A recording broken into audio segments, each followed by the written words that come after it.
সাকিব আল হাসান, মুস্তাফিজ, যদি বলেন পঞ্চপাণ্ডব, ওরা সবাই আসক্তিমুক্ত।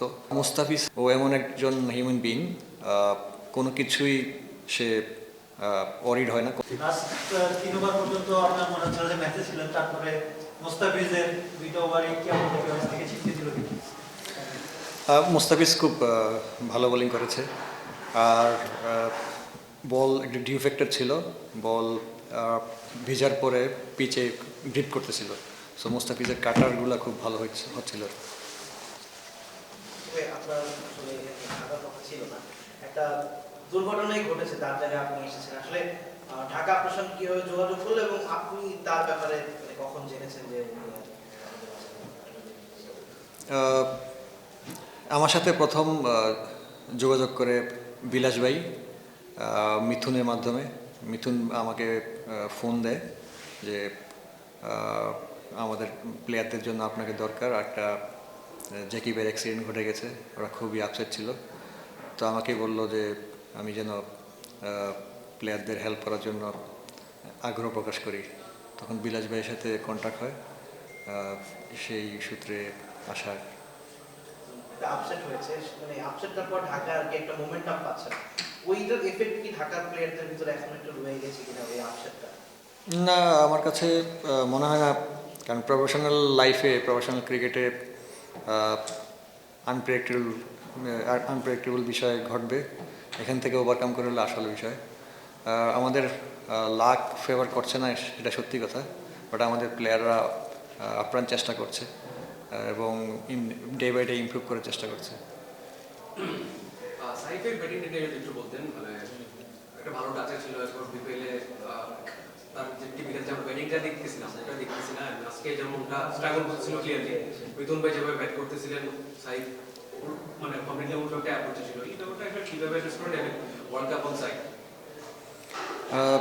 সাইফ বিশ্বমানের প্লেয়ার, এটা নো ডাউট। হয়তো একটা ব্যাট প্যাচ যাচ্ছে ওর মাঝখান দিয়ে, আশা করবো সামনের ম্যাচে ফিরে আসবে। এখানে আসলে সাইফের ব্যাপারটা কি মেন্টাল কোনো ভয়ের জায়গা থেকে নাকি কোনো টেকনিক্যাল অ্যাসপেক্ট থেকে যদি আপনাকে একটু মেন্টালি বলি বা টেকনিক্যালি সব কিছুই ওর ঠিক আছে, জাস্ট একটা ভালো দিন দরকার, ভালো সময় দরকার।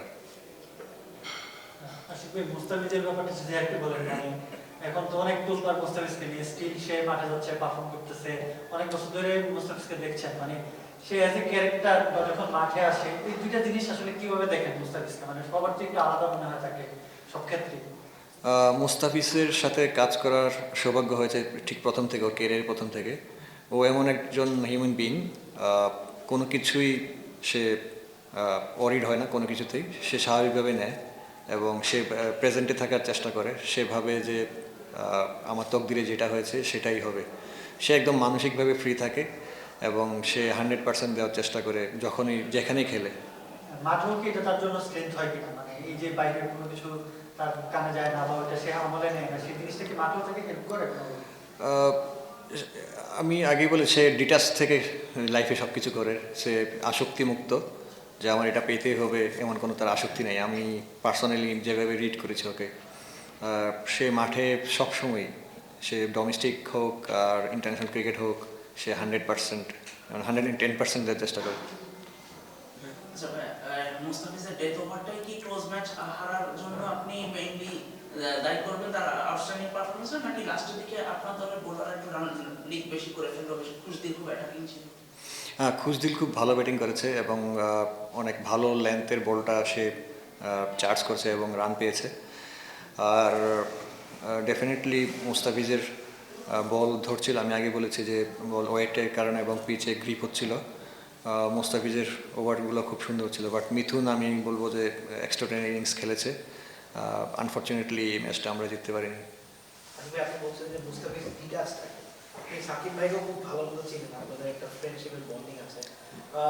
সাকিব এবং মুস্তাফিজের মধ্যে কি এই জিনিসটা খুব সিমিলারিটিস, এবং এই দুজনের এইটার কারণে কি দুজন মানে ওয়ার্ল্ড ওয়াইড অনেক বেশি সাকসেসফুল, এটাই কি কমন দুজনের মধ্যে?